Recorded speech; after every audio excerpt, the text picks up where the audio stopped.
श्रीमद् भगवद गीता पहला अध्याय अर्जुन विषाद योग श्लोक 3। द्रोणाचार्य के पास जाकर दुर्योधन यह वचन बोला, पश्येताम पांडुपुत्राणामाचार्य महतीं चमुम व्यूढ़ाम द्रुपदपुत्रेण तव शिष्येण धीमता। श्लोक का भावार्थ, हे आचार्य, आपके बुद्धिमान शिष्य द्रुपदपुत्र धृष्टद्युम्न के द्वारा व्यूह रचना से खड़ी की हुई पांडवों की इस बड़ी भारी सेना को देखिए। श्लोक की व्याख्या, आचार्य यानी द्रोण के लिए आचार्य संबोधन देने में दुर्योधन का यह भाव मालूम होता है कि आप हम सबके यानी कौरवों और पांडवों के आचार्य हैं। शस्त्र विद्या सिखाने वाले होने से आप सबके गुरु हैं, इसलिए आपके मन में किसी का पक्ष या आग्रह नहीं होना चाहिए।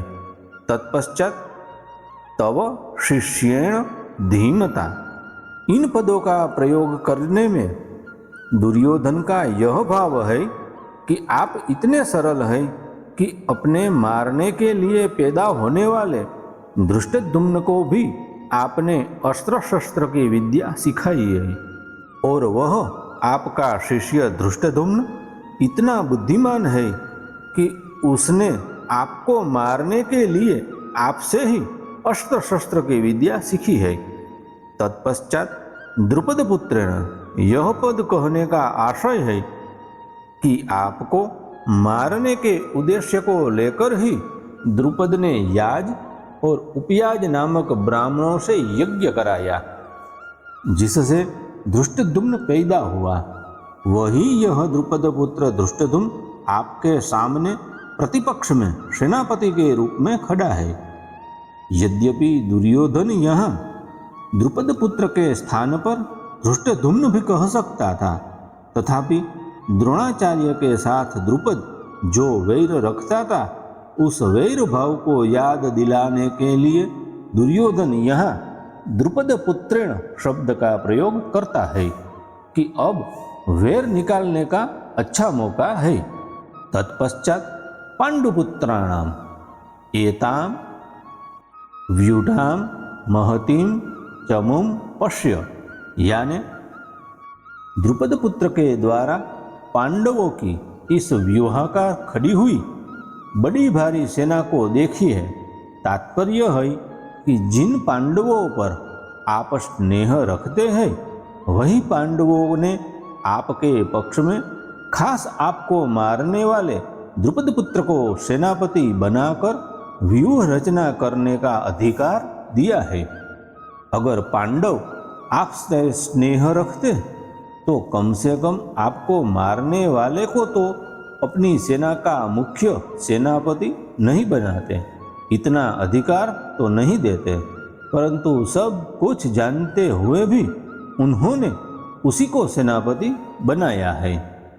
यद्यपि कौरवों की अपेक्षा पांडवों की सेना संख्या में कम थी, अर्थात पांडवों की सेना 11 अक्षौहिणी और पांडवों की सेना 7 अक्षौहिणी थी, तथापि दुर्योधन पांडवों की सेना को बड़ी भारी बता रहा है। पांडवों की सेना को बड़ी भारी कहने में 2 भाव मालूम होते हैं। पहला, पांडवों की सेना ऐसे ढंग से व्यूहाकार खड़ी हुई थी जिससे दुर्योधन को थोड़ी सेना भी बहुत बड़ी दिख रही थी।